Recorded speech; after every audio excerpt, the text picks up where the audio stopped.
Hi, my name is Placona. I'm a developer evangelist for a company called Twilio. Just out of interest here, who's not heard about Twilio? Oh, that's very good. Twilio is a communications API that helps developers like yourselves adding messaging, voice, like telephone calls, push notifications, and anything really to do with communications into the applications you're already building using the languages you already know. But I'm not really here to talk about Twilio today. This is as much as I'll talk about Twilio right now. If you want to talk to me about Twilio later, just feel free to find me outside. What I want to talk to you about today is, I'm going to talk to you about security, okay? But I feel like I should start this by giving you a bit of a disclaimer here. I'm not a hacker, okay? So some of the things that you're going to see here today, they are things that I learned on my own time. I wasn't trying to harm anyone. I wasn't trying to hack anyone for real. And in fact, most of the things I found during building this presentation or looking at security were things that I just went back to developers and told them, hey, I found this vulnerability in your app. You should now try and fix it. This is how you fix it. So one thing you're going to see today is you're going to see that some of my slides actually have URLs at the bottom. So those are URLs. Okay, we're back. Those are URLs for articles that I put together basically to help the people I hacked. I didn't do any harm to them. I didn't do anything wrong. I was basically just trying to be helpful over there. The other thing you need to know about me is I deeply care about security. Okay, it's something that I think about a lot. It's something that I really focus on. And if you're thinking this is the front of my house, it's not. This is just a cool picture I found with a bunch of cameras. But I do care about security, okay? So I care so much about security, I hack my own applications, I hack my friends' applications, and I tell them about it. Now, the other disclaimer I need to give you is this really short bit of text here, so you can just read it real quickly. But there's one important bit of information here which I want you to keep in mind. I haven't really hacked your application, okay? And there's a reason why I'm saying this here, because if I come on stage and I say, hey, so you work for that place, like I know Corey works for Pinterest. If I say, hey, I just hacked Pinterest, she's not gonna like that, okay? The reason I have to say that is companies tend to get a bit suey when you do that on stage, okay? Suey is a totally made-up word, and it basically means companies will get annoyed when you break their toys and you expose it to the world. So that's not what I'm doing here. You will see some of the apps I built, you will see some of the apps I hacked, and some of them will have similarities with things that you've seen before, okay? But I am not exposing anyone here. This is not the aim of this talk. But let's get started. So we passed the boring stuff. Let's get started. I'm sure all of you have seen an HTTP request before. Like, you know what an HTTP request is like. You have a client on one side, you have a server on the other side. The client makes a request to a server. The server then just returns a response. Okay? Super simple. This is the basis of how HTTP works. However, what I decided to do here, which is what you've seen before, is I've added an extra character to this equation, okay? And I'm using a parrot flag to represent this. So what I did here was, in this case, I was the parrot flag, and when the client made a request, I intercepted those requests myself, and I passed those requests on to the server. So neither the client nor the server knew what was going on. For them, they were just passing information in, receiving information. That was it, okay? So in this case, I was this parrot flag. Some of you will have heard about this kind of hack. It's called man-in-the-middle hack. Now, why is this important and where has this been used so far? I have a really good example about this. Sound's not working again. It's okay. So I have a really good example of this, which is the Pokemon Go app. Okay, who's still playing Pokemon? Okay, yeah, I still am sometimes. So the Pokemon Go app, just if you've never played Pokemon, I'll just tell you what the premise is of Pokemon Go, okay? You have an app on your phone, you walk around, and you catch Pikachus. That's it. So that's the idea with it. You catch Pikachus, okay? But notice I just said you walk around. So you have a map that is very much like Google Maps, for example, and as you walk around, your character moves around and finds Pokemons on the way. Now, some clever kids thought, well, this is great, but I want to be able to catch Pokemon without leaving my room or without leaving my house. So what they did was they built a hack, well, they hacked the Pokemon Go app to use the man-in-the-middle attack to find out what were all the API requests the application was making, okay? So obviously, the way this works is, as you walk around, there's coordinations passed to the server knows where you are, and it knows where to spawn more Pokemons. Now, because these kids didn't want to walk around, they built this on top of it. This is not a native thing on the application, okay? Let me just tell you that. This is basically a cursor that you can move, so you have the arrows and you can move around with your character. So now you don't need to leave your home. You're still making all those API requests. The application thinks you are walking around, in fact. But you're not, because you hacked this application. And Pokemon Go app, they had millions of users, and the application got hacked very, very quickly, because obviously the developers didn't think this was going to happen, which is what most of us do. But let's talk about, because I know some of you have not played Pokemon before, or you're not interested in Pokemon anymore. But let's talk about something that may be closer to home here. Who drinks beer? Yeah, I imagined there was going to be a much bigger audience for this, so good.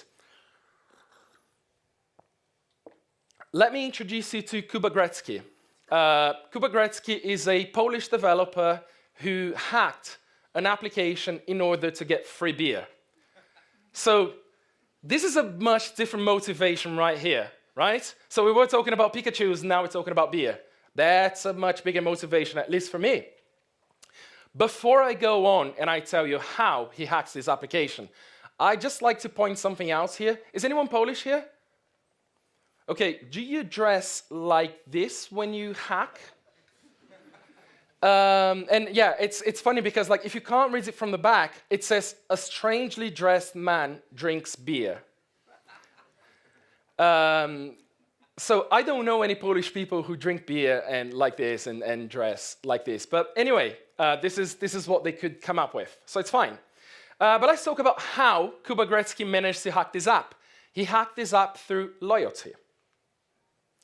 And the way he hacked it through loyalty is, in Poland, there was a loyalty application. So just much like you have an application for Starbucks when you want to get your coffee, in Poland they had one for beer. So you buy beers, every 5 beers you buy, you get a free beer. Very good, right? So Kuba Gretzky was very interested in this entire concept of, wow, so you're telling me that I buy 5 beers and I get a free one? That's amazing. So the way Kuba Gretzky managed to, he first had to learn how this application worked, okay? So he realized that every single time he went to the bar where he buys his beer, the person behind the counter would take his phone, get it closer to one of these iBeacons here.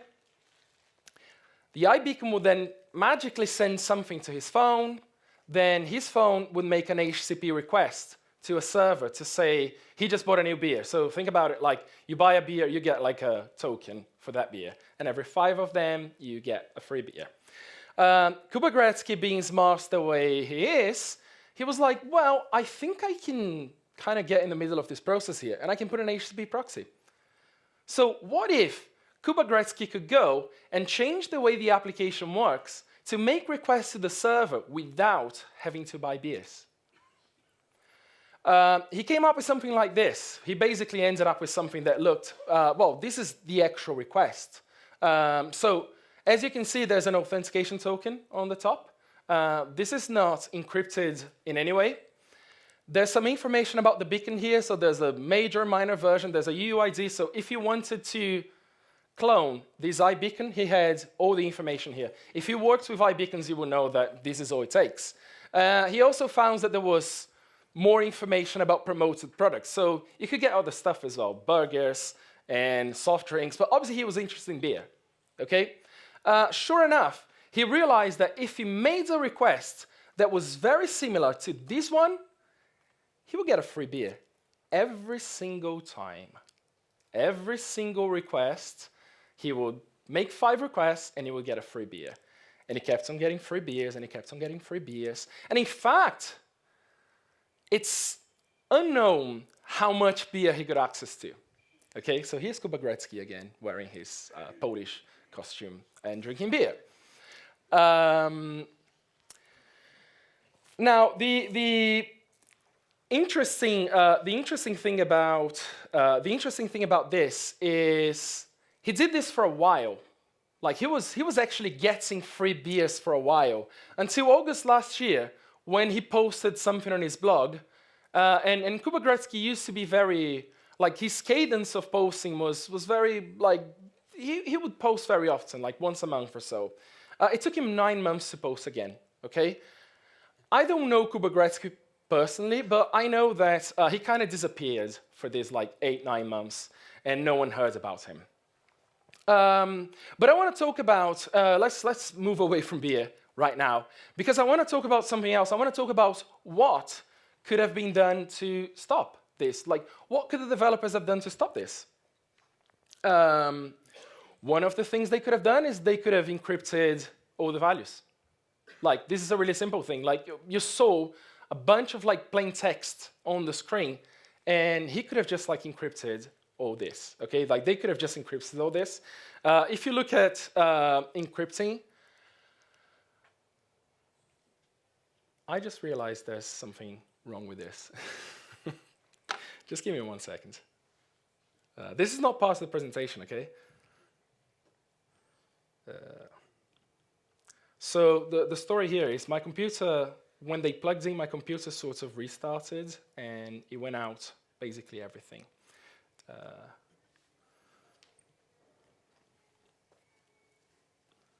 It's okay. No, just give me 1 second. It's okay. I will just.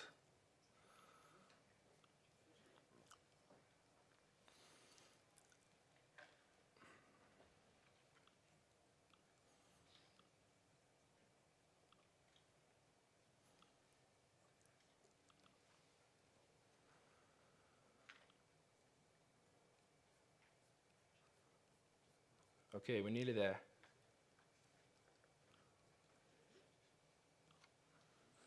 Good, and we're back. So I was just talking about encrypting all the values. So obviously, they could have just encrypted values. And I want to show you what encrypting actually means. Like if you're an Android developer, this is just one example of how you can go and encrypt stuff. So this is a library that you can add. So it's built by a member of the Android community. He also deeply cares about security, so it's a good one to look at. And you would use it very much this way, okay? So you have a password and you have a message, and now you're just saying, I want to encrypt this message. Keep in mind, I have a password in my app, okay? We're going to be talking about this in a second. Obviously, if you wanted to decrypt, it would do the same thing. So you have a password, you have your message, and you can just go and decrypt it. Okay, so you could do all those things inside your app, and obviously if you're passing values around, if you're passing values to the server, you could pass those values encrypted, and this would stop some people from trying to hack your application. So that's just one example. Now, the important thing here, you're seeing my passwords here, which is by no means, I'm not saying this is a secure password at all, but you can see my passwords here, and there's one thing that us developers will always do when we have strings like a password inside our applications. We're going to put it on source control. We're going to end up doing this thing. Like we will end up just committing our passwords or our secure keys into source control. So that's why they shouldn't be inside the application, okay? This is an example of a guy called Luke, who he made a commit. So he had an open source repository, and he made a commit for 20 minutes. So he basically made a commit, and 20 minutes later, he was like, oh, shoot, I made a mistake. He published his Amazon keys into source control. And what happens on GitHub is there's people literally looking at that the whole time. Because GitHub has an open API. People are literally just looking for things like passwords, keys. They have regular expressions to find keys. And when they do, they just spawn VMs on Amazon and they start mining Bitcoins. If you ever try to mine Bitcoins, you will know that mining Bitcoins is not worth it because it costs you more to mine Bitcoins than the actual Bitcoins that you're going to get. Obviously, if you're doing that for free, like if you're using someone else's key, for example, then everything you make is profit. And that's exactly what happened here. Like a bunch of people just got hold to his key and they racked up a $3,500 bill for him in 20 minutes. Luke got in touch with Amazon and he went and rotated his key, he deletes the repository. If you've ever committed anything like a key into your repository, you will know that it's really hard to get it out. So sometimes the best way is to just delete it. So he deletes his repository, he rotated his key, but because Amazon had a bug in caching, the key was still working. So he went and deleted, it was still working. So he got in touch with Amazon and he almost got a bounty from Amazon because Amazon was like, okay, so we made a mistake, so it's okay, you don't need to pay this. So he didn't have to pay this at the end, so there's like a happy ending to this story. But this is just something to keep in mind. If you have your keys anywhere inside your code base, take it out.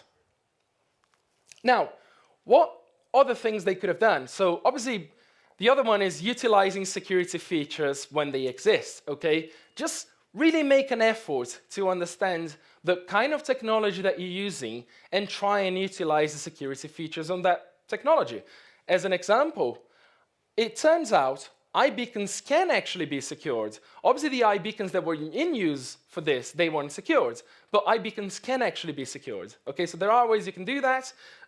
It's a super trivial thing to do it for iBeacons, so that's another way. So just utilize the things that already exist. Certificate pinning. So who's heard about certificate pinning here? Cool.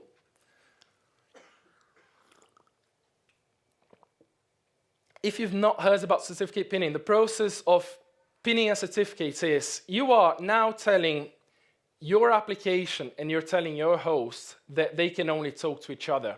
Okay, so you have a certificate in your application and you have a certificate code in your application, and obviously you have an SSL certificate on your backend, okay? What this does is if anyone else, like if Kuba Gretzky, for example, was trying to make requests to this backend to get free beer, this would have stopped it if they were using certificate pinning. The way certificate pinning works is super simple. Like if you've used OKHCP, this is going to be very, you've probably seen this before. So you have a host name, then you have your public key over here, and then all you do is just create a certificate pinner. And now you're saying, my application can only talk to that host. That host will only listen to my application. That host is not going to listen to anyone else. It's not going to listen to any rogue HTTP requests. It's only going to listen to my application. So that's one way you can do things as well. Like you can stop people from making requests to your host that you don't know of by just using something like certificate pinning. And obviously the last one is, I think the most important one is do not trust the device. Do not trust that people using that device will use that device in the way you expect. Because, there are going to be things like router devices, for example. There are going to be things like people just trying to do funny things with the application and just trying to do things on the device that you don't expect. Because ultimately, what will happen is someone will decompile your application, okay? And the first time I heard about decompiling applications in Android, I was like, oh, this is you have to be a hacker to know how to do it. This is really hard because you have everything is compiled and you need to turn it back into classes. You need to be able to read it. And this is a perfect example of something that is not very hard. You just go and download this thing and you put an application through it and it decompiles it. And in fact, it's an open source tool and it does it like this. So you have APK tool, you have the name of the application, and boom, it just decompiles it. And now I have access to that application, okay? So I didn't have to do much at all. It took I don't know, 10 seconds to do it. But then I'm doing something else here. Like I'm trying to be clever and I'm trying to steal passwords from this application as well because I got access to it. So I can go and steal passwords from it. But then you tell me, right, so you're telling me that I shouldn't have passwords. So this is under the resources folder. So it shouldn't really be there. But what I'm saying is don't have your keys, don't have your passwords inside the application, okay? And then you're going to ask me the question, well, yeah, but I need magic strings. Like, I need those things to be somewhere. Like, I need to be able to get those things and make API requests, for example. So how do I do that? Like, where do I put these things? And I have a few options for you. None of them is a silver bullet, I have to say. None of them is like, you're not going to get hacked just because you did that. Like, the whole premise of this talk is you need to get a bunch of things together. Like, you need to build several layers for people to not break into your app. One of the things you can do is, obviously, I talked about it, encrypt. Just make sure you encrypt. If you don't want to encrypt, at least just do like a base 64 encoding. Anything is better than just having plain text inside your application, okay? The other thing you can do is you can use the server. Like, you can actually get your keys from your own server. So remember I said, use certificate pinning, because if you use certificate pinning, only you can talk to your server. That's the same process. If you get keys from your server and you're using certificate pinning, then only your application can get the keys from there. And that's gonna save you a lot of trouble as well. There's another process which I've been playing with, and I wrote an article about this, which is to use the NDK. So use the Android native development kit. And what you can do with that is you now build a module using the NDK. You have your keys over there. If someone goes and decompiles your application, they're going to end up with a module that is not decompiled because it's a C++ module. Okay, there are ways you can decompile C++, but like decompiling C++, if you don't know exactly what you're doing and if you don't know exactly what you're looking for, you're going to end up with like a bunch of garbage on the screen.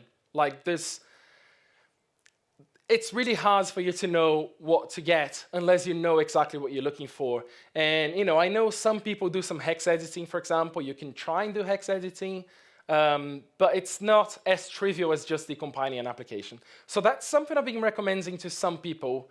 And I've seen people doing other things like storing keys inside images, and then they just open the image and get the key from there. So there are like different things you can do. But this is generally one that is it's very effective because not everyone will be able to like decompile and then like a module, a C++ module. So that's, and again, there's a link at the bottom here. I will be publishing those slides later, so you don't need to copy anything. But that's one good way of doing that. But up until now, we only talked about what developers could have done to stop the hacking, okay? The thing is, when you're being hacked and you're trying to stop it, you're already in a bad place, okay? Because someone already has access to like the ins and outs of your application. So you've already been hacked, and you may have lost money on this. You may have had people uninstalling your application because of this. So this is not a good place to be. So I want to talk about some things you can start doing. So those are things that you can proactively do instead of just like waiting for your application to be hacked. One of the things I usually recommend people doing is just put some tampering detection in your application. So tampering detection, as the name says, is your application knows when it's being messed up with. So if someone is trying to decompile your application and do something with it, your application knows about it. And the way for you to add tampering detection is like this. So it's not super complex. Like it's just, this can be like you can have like a static security class inside your application. And this thing does two things. The first one is, has anyone renamed my app? So has my app been downloaded, renamed, and republished? If this happens, you can tell the user like, hey, this is not the app you're looking for. So if I were you, I'd just move away from it. This is not what you want. You also have stuff like people relocated your app. So this happens quite a lot. You have an application in the Play Store, someone downloads it and puts it in one of the other markets, one of the other non-recognized markets. So like in this case, I'm basically catering for two markets here. I'm catering for Amazon and Android. If my application is published somewhere else, I want to know about it. And in here, you can do something like maybe send you an email, or maybe just tell the user like, hey, I'm not going to carry on. You can crash the app. You can do whatever you want to do at this point. It's up to you, okay? But basically, all I'm saying is you don't want people to use your app if you're not the publisher of it, because there might be things inside this app that aren't necessarily for the user. Check your application signature. Every single time you put an application into release mode, so every single time you get your application, you put it on release mode, you end up with a signature. The signature is based off your key store. So you have a key store to put an application in release mode, that generates a signature. The signature looks something like this. This will never change unless you change your key store, which basically means if someone wants to download your app, republish it, like put it on release mode again, this thing would be different, right? And obviously with this thing being different, you can say, hey, so the signature is not the same. This is not my app. Like, move on. Like, go away from this because it's a trap. Now, people ask me, well, yeah, but like, why would someone do that? Like, do people actually do this? Like, does it actually happen? So I did a very quick Google search about this, and I searched for my app was copied, Android, okay? And if you can't see it from the back, there were almost 4.5 million results for this. So people actually saying, hey, someone copied my app. And why do people copy your app? Because if you have ads, for example, in your app, what they do is, instead of just copying and hacking everything, they just change the key for the ads. So now when someone opens the app, there'll be the ads, like all the revenue for the ads will be going to someone else as opposed to you, okay? People still think they're using your app, but they're really not. And this is really hard to know, because like suddenly, if you know that you have like a stream of revenue that is kind of even, and suddenly there's a dip, something's going on. Because obviously, this will mean someone copied your app. Like your user base is increasing, but suddenly you're not making as much money. So what's going on? That's it. So someone will eventually copy your app. So it's important to kind of take those measures. Now, the next one, you should take it with a pinch of salt, because I say check for rooted devices. This is the time when you should really make a decision as to whether checking for rooted devices and not allowing rooted devices to use your app is the right thing to do or not. So as an example, I would say that my bank should stop rooted devices, because if a device is rooted, all of the security measurements that we talked about here, they just disappear, okay? So obviously banks, they have, they need to make sure they keep secure. But if you have a game, for example, would you stop people from downloading your app if they have a rooted device? Probably not, because you want as many people to use your game as you can. So check for rooted devices. This is one way you could do it. It's super easy. All you're trying to do is you're trying to execute a command on that device. So you can try and execute su, for example, to try and get super user. And if you do get super user, then it means that device is rooted. Now, one thing about this, one caveat on this is the hackers or people who hack applications, they are getting more clever about this. So they just keep on getting clever about this. And there are ways you can hide the fact that a device is rooted, okay? One good example of like how to hide this, so you wouldn't be able to detect it this way, is if you heard about the Expose framework. The Expose framework is basically, it's great for like testing applications on rooted devices, but there are a lot of modules inside the Expose framework that actually stop the root detection, okay? So even if your application is checking for certain things, the Expose framework kind of goes around, so it will always come back as no. So just look out for exposed. There are ways you can check as to whether the user is using expose, but likewise the other way, like expose gets clever and then you can't detect that anymore. So it's a kind of a catch-up game here. one of the normal ways people use the expose device is by what they call hooking. And the idea with hooking is you basically just search for a call to a method inside a package. Okay, so in this example, I'm just looking for the clock. So I'm just looking for when the clock package is called.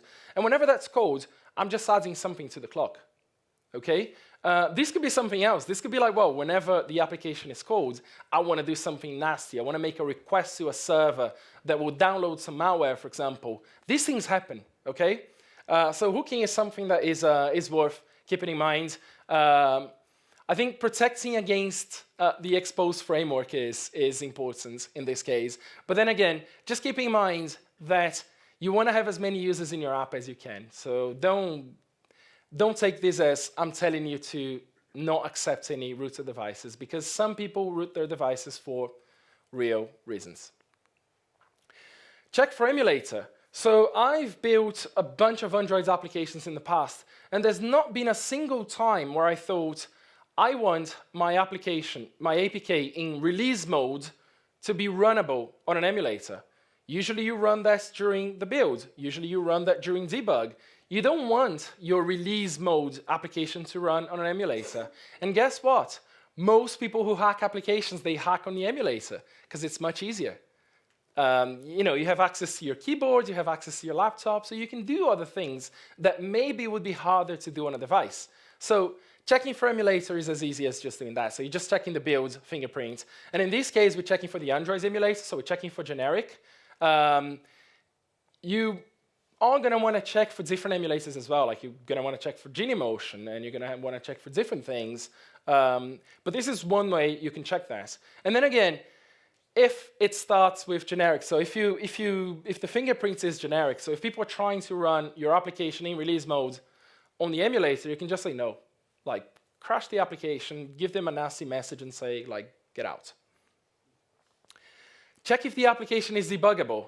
And this is a funny one because we've just been talking about applications being on release mode. So obviously, these two are mutually exclusive. If an application is in release mode, it's obviously not debuggable. It's obviously not in debug mode, okay?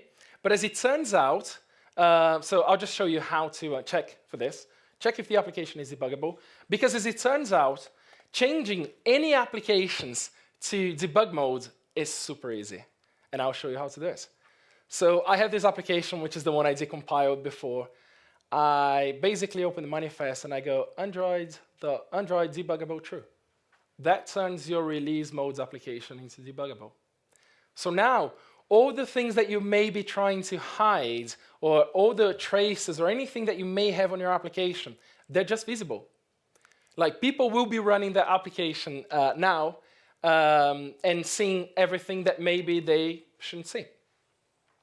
And this is the point right now where I kind of take a step back, because I've been talking about a bunch of things. I've been talking about a bunch of ways you can hack an application and ways your application can be hacked. And people get confused, they get lost, and it's like, so what do I do? Like, should I quit my job because I've not used any of those things? Should I go back to the drawing boards and just rebuild the application? So I'm going to tell you about some ways you can start this now, okay? Because, yes, you don't want to go back to your day job and tell your boss, hey, so I built an app, but like it's totally insecure. We need to build again. You don't want to do that, okay? That usually doesn't end well. But there are things for you to look at. One of the things you can look at is look at ProGuard and DexGuard. Chances are that if you are using Android Studio and if you built your application using Android Studio, you will always have ProGuard inside your application. So your application is already ProGuarded. ProGuard does a few things for you. It's installed by default. So if you're using Android Studio, it's installed by default. It does name obfuscation, it does codes optimization, and it removes some redundant codes as well. So that's going to help you with your methods limits, for example. So you don't need to look at multi-dexing and stuff. DexGuard, which is ProGuard's counterpart, and as you can see, it's just like the logo upside down. It's the same thing. So they're from the same family, so these two are siblings. DexGuard does a lot more. So it does class encryption for you. So it does everything ProGuard does, plus class encryption. It does code hiding. So now you know actually your code is not calling a method directly. So you're actually using reflection for that. So it's much harder for you, like when you decompile, to know what's going on. It does string encryption. It does certificate pinning for you. It does debug detection. So most of the things I just told you about and showed you how to do, DexGuards will do it for you, okay? Obviously, you'll be asking, well, okay, so what's the difference? What's the catch here? Because like DexGuards is much better than ProGuards. And sure enough, ProGuards is free and DexGuards costs money. DexGuard also, I just want to say, I don't work for this company. I work for Twilio. So I'm not trying to sell the products. I'm just talking about one product that I think is good. DexGuard has one difference, which is it costs money, and it's got a bit of a weird licensing model because you pay for the number of users you have. So you might be paying something 1 year, and then it just increases next year because you have more users. So it's a bit of a weird licensing model, but if security is something that you really want to have, like if you really not want to have to think about changing your code to add security to your application, then DexGuard does most of it, okay? The class encryption on it is great as well, because basically when you decompile code that has been DexGuarded, it looks like nothing. Like it doesn't look like a Java class. It's got like a bunch of weird characters, a bunch of weird names, which is great. Because what you want to do is you want to make your codes unreadable for someone who decompiles your code. Like you don't want to make it easy for them. So I really like DexGuard for this. Look at the SafetyNet API by Google. SafetyNet API is a great example of something that you can just go and add to your application. And the SafetyNet API, it looks for device compatibility, okay? So basically what happens is every single time someone installs an application in one of your applications and you're using the SafetyNet API, you make an HTTP request to Google passing information about this device. Google then checks this and gets back to you saying, well, this device is not on the Play Store, for example, or this device is rooted. So they will tell you this kind of thing. So it checks for compatibility, and that's the points where you can make a decision, okay? So I usually prefer to use things like this than checking if a device is rooted myself, because like I said, I have only a certain number of ways I can check if a device is rooted, and hackers are always trying to hide it, okay? Whereas with the SafetyNet API, because it's in active development, there's a bunch of people just thinking about this. They're just making it more and more secure. So probably if someone finds a way to hide the fact that a device is rooted, this API will get updated and they'll basically catch up a lot faster than you probably will. And obviously you're talking about if you're trying to catch up, every single time you make a change, you need to do a new release. And that's like a new release to the Play Store. So users need to go and download. So it's not always great to do things yourself when you have APIs to do it for you.